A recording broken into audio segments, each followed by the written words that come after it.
В тот вечер Александр, как обычно, приехал в детский сад за ребенком, поставил машину на стоянку и заблокировал двери с помощью брелка. Уже одевая ребенка в группе, он услышал, как сработала сигнализация. Однако не придал этому значения.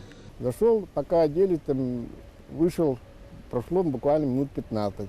Ребенка посадил на заднее сиденье и смотрю, рядом сумки не оказалось. И сразу обратился в полицию. Меньше чем за месяц в городе произошло несколько подобных взломов.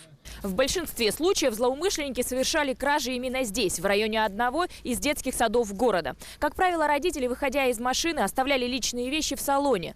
Объектами преступления стали сумки, ноутбуки и другие ценные вещи. Почерк во всех инцидентах одинаковый. Неповрежденными остаются замок и двери автомобиля. Преступники используют новый метод взлома.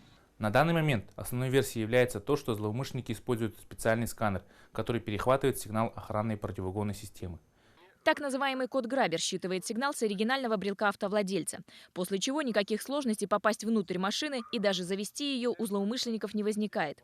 Как пояснили специалисты, подобным манипуляциям могут быть подвержены старые сигнализации и системы китайского производства. Сейчас в основном идет новые линейки сигнализации Starline, это как они сейчас все оснащены диалогом кодозащиты, который не подвергается вскрытию код-грабера. Не такие, как раньше были старые сигнализации, они легко скрываются.